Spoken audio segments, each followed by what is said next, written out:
Sarah gripped the steering wheel tightly, her knuckles white against the black leather. The monotonous hum of tires on asphalt was the only sound breaking the eerie silence of the deserted highway. It was well past midnight, and the full moon cast an otherworldly glow on the empty road stretching endlessly before her. She hadn't planned on driving through the night, but a series of unfortunate events had left her with no choice. Her phone was dead, and the last gas station she'd passed was over 100 miles behind her. The fuel gauge hovered dangerously close to empty, a constant reminder of her precarious situation.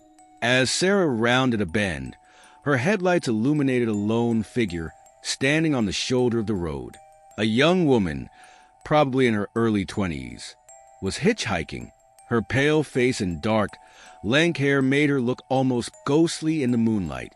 Sarah's first instinct was to keep driving. She'd heard all the horror stories about picking up strangers, especially on isolated roads in the middle of the night. But something about the woman's desperate expression made her hesitate. Before she could second-guess herself, Sarah found herself pulling over. The woman hurried to the passenger side and slipped into the car. "Thank you so much," she said, her voice barely above a whisper. "I've been stuck out here for hours." As they drove on, Sarah tried to make conversation, but the hitchhiker remained oddly silent, staring straight ahead with an unsettling intensity. The atmosphere in the car grew increasingly tense, and Sarah found herself regretting her decision to stop. Suddenly, the hitchhiker spoke.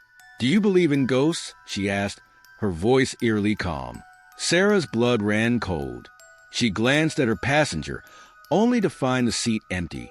Panic rising in her throat, she slammed on the brakes, the car screeching to a halt on the empty highway. Heart pounding, Sarah fumbled for the door handle, desperate to escape the suffocating confines of her vehicle. As she stumbled out onto the road, she froze in horror. There, illuminated by her headlights, stood the hitchhiker, but she wasn't alone. Behind her, a grotesque procession of shadowy figures emerged from the darkness. Each bore the unmistakable signs of violent deaths: mangled limbs, crushed skulls, and torn flesh. They moved with an unnatural fluidity, their hollow eyes fixed on Sarah. The hitchhiker's face split into a horrifying grin. "Welcome to our highway," she said, her voice now a chorus of countless lost souls. "We've been waiting for you." Sarah tried to scream, but no sound escaped her lips. She scrambled back into her car, fumbling with the keys. The engine sputtered once, twice, before roaring to life.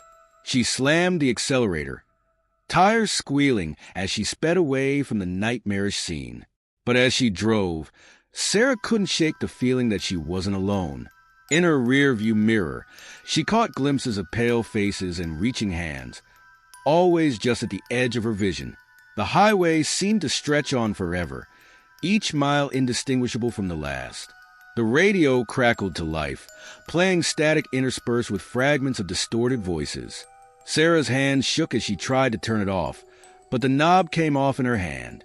Through the static, she heard a familiar voice, the hitchhiker.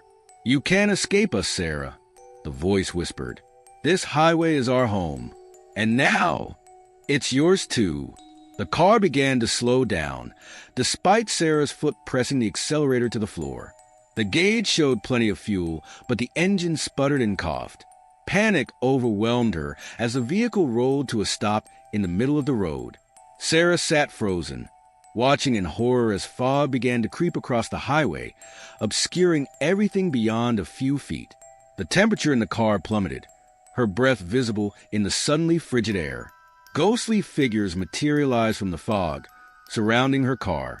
Sarah recognized the hitchhiker among them, her eyes now black pits of despair. The spirits began to phase through the metal and glass, their cold, insubstantial hands reaching for her. In a last desperate attempt, Sarah threw open the door and ran. Her feet pounded against the asphalt as she sprinted into the fog, the wails of the damned echoing behind her. But no matter how far or fast she ran, the highway seemed endless. Days later, when Sarah's abandoned car was found on the side of the road, there was no trace of her. The only clue was a single entry in her journal, dated the night of her disappearance. "They're always here, waiting on the highway. And now I'm one of them." To this day, truckers and late-night travelers report seeing a young woman with haunted eyes hitchhiking along that stretch of highway. Those who stopped never reached their destination, becoming part of the eternal procession of lost souls doomed to haunt the endless road. Some say that on quiet nights, you can hear the faint sound of tires screeching and a woman's scream, cut short by an unearthly chorus of voices. The locals warn against driving that highway after dark, but for some, the temptation of a shortcut proves too strong. And so, the highway continues to claim its victims, one unsuspecting driver at a time. For in this realm between worlds, every mile driven is a step closer to an eternity of wandering, and every act of kindness to a stranger might be your last. The highway, it seems, always collects its toll. Jake had been driving trucks for over 20 years, but nothing could have prepared him for that fateful night on Interstate 80. It started like any other long-haul trip, just him, his rig, and the endless ribbon of asphalt stretching into the darkness. The first sign that something was amiss came around 2 a.m. Jake noticed a convoy of identical black semi-trucks in his rearview mirror, their headlights piercing through the fog that had settled over the highway. There was something off about them. They moved in perfect synchronization, maintaining an unnaturally consistent distance from each other. As the convoy drew closer, Jake felt an inexplicable sense of dread. He tried to radio other truckers, but all he got was static. His GPS flickered and died, leaving him with no way to pinpoint his location. The fog grew thicker, obscuring the road signs and making it impossible to tell where he was or how long he'd been driving. The black trucks were gaining on him now. Jake pressed down on the accelerator, but his truck seemed to be slowing down despite his efforts. The needle on his fuel gauge dropped rapidly, even though he'd filled up just hours ago. Panic rising in his throat, Jake spotted an exit and made a sharp turn. The black trucks followed, their engines emitting an otherworldly hum that seemed to penetrate his very bones. He drove frantically through winding back roads, trying to shake off his pursuers, but they remained steadfastly behind him. Finally, Jake's truck sputtered and died, rolling to a stop on the shoulder of a deserted road. The convoy of black trucks surrounded him, forming a perfect circle. Jake sat frozen in his cab, heart pounding, as the doors of the lead truck opened. What emerged wasn't human. Tall, spindly creatures with elongated limbs and featureless faces climbed out, moving with an unsettling fluidity. They approached Jake's truck, their intentions unclear, but undoubtedly sinister. In a burst of adrenaline, Jake grabbed his flashlight and logbook, the only potential weapons within reach, and bolted from his truck. He ran into the woods bordering the road, branches whipping his face as he stumbled through the underbrush. The creatures gave chase, their movements silent but relentless. Jake ran until his lungs burned and his legs threatened to give out. Just when he thought he couldn't go on, he broke through the tree-line and found himself on another highway. To his horror, he saw more black trucks speeding past, all identical to the ones he'd fled. Exhausted and out of options, Jake collapsed on the shoulder, waiting for the inevitable. But the trucks didn't stop. They continued their journey, disappearing into the distance. As the last one passed, Jake caught a glimpse of something in the trailer, rows upon rows of unconscious human bodies, suspended in some kind of fluid. Shaken to his core, Jake managed to flag down a passing car. The elderly couple inside looked at him with concern, clearly taken aback by his disheveled appearance and wild eyes. "Son, are you all right?" the old man asked. "What are you doing out here in the middle of nowhere?" Jake opened his mouth to explain, but stopped short. How could he possibly make them understand what he'd seen? Instead, he simply asked, "What day is it?" The old woman's brow furrowed. "Why? It's Tuesday, dear. The 15th of July. Jake felt the blood drain from his face. When he'd started his trip, it had been March. In the years that followed, Jake tried to uncover the truth behind the midnight convoy. He found whispers of government conspiracies, alien abductions, and interdimensional trafficking. But the more he dug, the more he realized how deep the rabbit hole went. He learned of other truckers who had vanished without a trace, their rigs found abandoned on lonely stretches of highway. Some reappeared months or even years later, with no memory of where they'd been. Those who did remember spoke of impossible experiments and otherworldly beings, their stories dismissed as the ravings of minds broken by isolation and exhaustion. Jake became obsessed, covering the walls of his small apartment with maps, news clippings, and blurry photographs. He traced patterns in the disappearances, noting clusters around certain highways and truck stops. But every time he felt close to a breakthrough, key evidence would vanish, and witnesses would suddenly refuse to talk. One night, as Jake pored over his research, he heard a familiar hum outside his window. His blood ran cold as he peered through the blinds and saw a line of black trucks parked along his street, their engines idling ominously. Without hesitation, Jake grabbed his emergency bag, always packed and ready, and slipped out the back door. He ran through alleyways and side streets, the sound of the truck's engines growing fainter behind him. As he reached the edge of town, Jake saw a lone figure standing by the highway. It was an old man, his weathered face etched with a knowing smile. "They're coming for you, Jake," the man said, his voice carrying despite the distance between them. "But you've seen too much. It's time you learn the truth." The old man extended his hand, and Jake, driven by a mixture of fear and curiosity, took it. In that instant, the world around them shifted. The highway stretched and warped, opening up to reveal a vast network of interdimensional roads. "Welcome to the real highway system, son," the old man said, his form shimmering and changing. "Those trucks you saw, they're just the tip of the iceberg. There's a war going on out here, and we need drivers like you." As the black trucks appeared on the horizon, Jake made his choice. He stepped onto the impossible highway, leaving his old life behind. Now, he drives the hidden roads between worlds, smuggling refugees from cosmic horrors and fighting against forces beyond human comprehension. Sometimes, on lonely stretches of highway late at night, Jake sees those black trucks in his rearview mirror, and he wonders how many other drivers have disappeared into the fog, becoming unwitting pawns in a game that spans universes. The highway, it seems, holds secrets darker than we could ever imagine. And for Jake, every mile driven is another step deeper into a reality where the normal rules no longer apply. Drive carefully out there. You never know where the next exit might lead. Mark checked his GPS for the 100th time, frustration mounting as the device continued to insist he was on the right path. He'd been driving for hours on this godforsaken stretch of highway with no signs, no exits, and no other cars in sight. According to his map, he should have reached his destination long ago. But the road just kept going, an endless ribbon of asphalt cutting through the barren landscape. As night fell, an unsettling realization crept over him.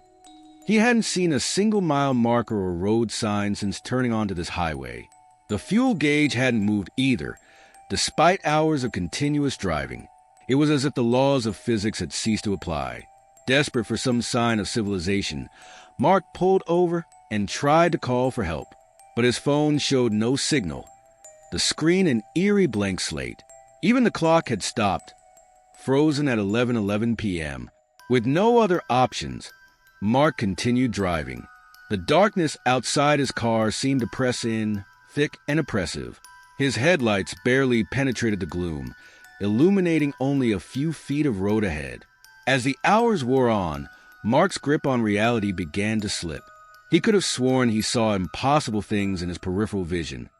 Twisted shapes that vanished when he turned to look, fleeting glimpses of places that couldn't exist. Just when he thought he couldn't take it anymore, Mark spotted a sign ahead. Heart pounding, he slowed down to read it. "Welcome to Highway 333, where every mile is your last." Panic surged through him. This had to be some sick joke. He slammed on the accelerator, desperate to outrun whatever madness had ensnared him. But the faster he drove, the more the landscape around him began to warp. The road twisted and turned impossibly, defying the laws of geometry. Mountains rose and fell in the blink of an eye, while vast chasms opened up beside the highway, revealing glimpses of nightmarish realms below. Mark's car radio crackled to life, filling the vehicle with a cacophony of distorted voices. Through the static, he could make out fragments of impossible conversations. Truckers discussing routes through dimensions, hitchhikers swapping stories of roads that led to other worlds, and dispatchers coordinating cosmic highway patrol. As dawn broke, or what passed for dawn in this twisted reality, Mark saw something in the distance that made his blood run cold. It was his own car, driving ahead of him. He watched in horror as it pulled over, and a figure that looked exactly like him stepped out. The doppelganger turned and locked eyes with Mark, a sinister grin spreading across its face. Then, to Mark's utter disbelief, it began to change. Its form shifted and twisted, taking on the appearances of countless other lost travelers, men, women, children, all wearing expressions of terror and despair. Finally, the creature settled back into Mark's form. It spoke, its voice a nightmarish chorus of all the souls it had absorbed. "Welcome to eternity, Mark. Highway 333 has been waiting for you. Your journey is just beginning." Unable to process what he was seeing, Mark slammed on the brakes and leapt from his car. He ran, his feet pounding against the asphalt. But no matter how fast or far he ran, the road stretched endlessly before him. As he ran, the world around him continued to shift and change. One moment he was running through a desert, the next through a frozen tundra. Impossible structures loomed on the horizon, cities that defied physics, towers that reached into swirling vortexes in the sky. Mark's lungs burned, his legs ached, but he couldn't stop.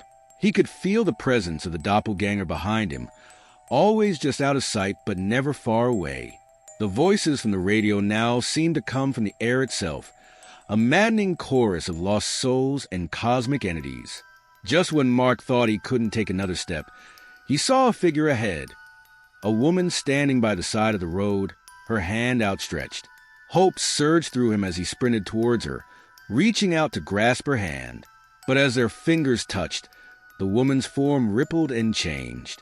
Her face melted away, revealing a void filled with swirling stars. Mark tried to pull away, but it was too late. He felt himself being pulled into the cosmic emptiness, his very essence unraveling.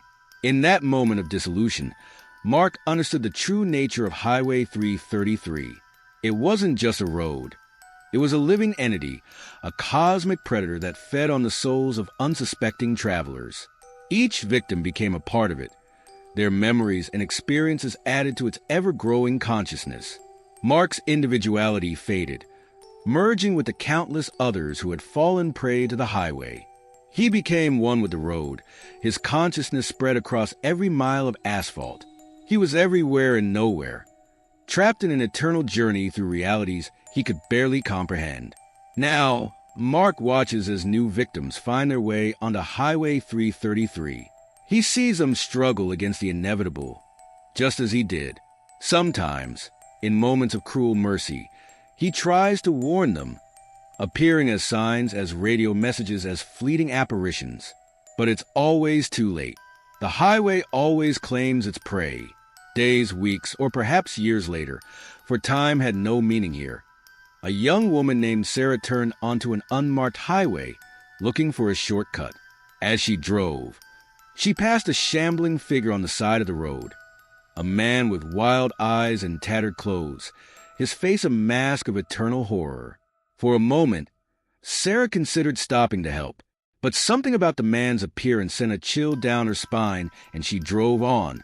In her rear-view mirror, she watched as the man faded into the distance, becoming just another lost soul on Highway 333.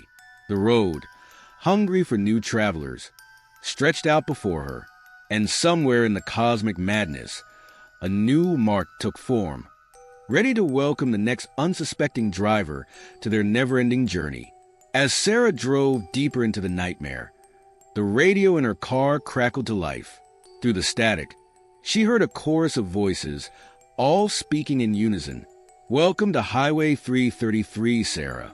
We've been waiting for you. Remember, on this road, every mile is your last, and your first in an eternity of horror. Your journey is just beginning."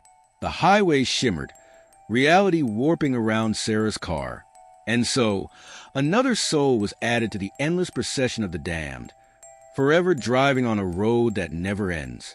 Remember, traveler, when you're on the open road and you see an unmarked highway stretching into the distance, think twice before you turn, for some journeys, once begun, can never truly end. They called him Big Joe on the CB radio, a legend among long-haul truckers. Known for his distinctive black Peterbilt with flamed decals, Joe had been crisscrossing the country for decades. What most didn't know was the true nature of his cargo, or the real reason behind his frequent extended breaks at remote truck stops. For years, Big Joe had been leaving a trail of missing persons across the nation's highways. Hitchhikers, lot lizards, even the occasional fellow trucker who'd rubbed him the wrong way, all had met their end in the hidden compartment of Joe's trailer, their final screams drowned out by the roar of his engine. But on this moonless night, as Joe barreled down a desolate stretch of Highway 61, his luck was about to run out. It started with a flicker of his headlights. Then the radio began to crackle, spitting out bursts of static interspersed with fragments of distorted voices. Joe frowned, fiddling with the dials, but the interference only grew worse. Suddenly, a figure appeared in the middle of the road. Joe cursed, swerving hard to avoid it. As he regained control, he glanced in his mirror, expecting to see nothing. Instead, he saw dozens of pale, translucent forms materializing on the highway behind him. Heart pounding, Joe pressed down on the accelerator. But no matter how fast he drove, the spirits kept pace, their hollow eyes fixed on his truck with unmistakable malice. The voices on the radio grew clearer now, and Joe felt his blood run cold as he recognized them. The pleading cries of his victims, their final moments played out in a horrifying cacophony. "Please, I have a family. Why are you doing this? Someone help me." Panicked, Joe tried to shut off the radio, but the voices continued, now seeming to come from inside the cab itself. The temperature plummeted, his breath fogging in the suddenly frigid air. In the passenger seat, a figure began to materialize. Joe watched in horror as it took the form of his first victim, a young woman he'd picked up outside Tulsa back in '85. Her eyes, once filled with terror, now burned with an otherworldly hatred. "Remember me, Joe?" she asked, her voice a chorus of all the lives he'd taken. "We've been waiting for you." Ghostly hands burst through the floorboards, grasping at Joe's ankles.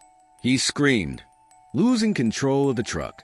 The massive vehicle skidded across the highway, tipping onto its side in a shower of sparks and screaming metal. As the truck slid to a stop, Joe found himself pinned in the wreckage, the steering column crushing his chest.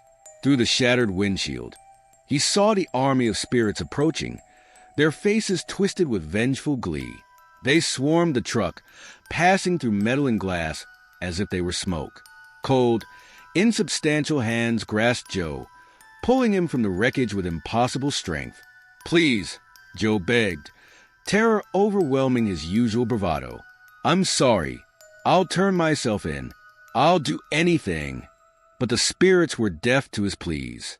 They dragged him across the asphalt, his body scraping painfully against the rough surface.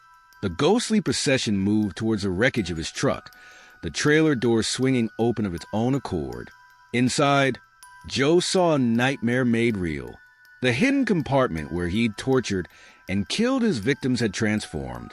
It now stretched impossibly, seeming to go on forever. The walls pulsed with a sickly, organic light, and the air was thick with the stench of decay. "Welcome home, Joe," the spirits whispered in unison, their voices a chilling harmony of vengeance. "It's time you experience what you put us through."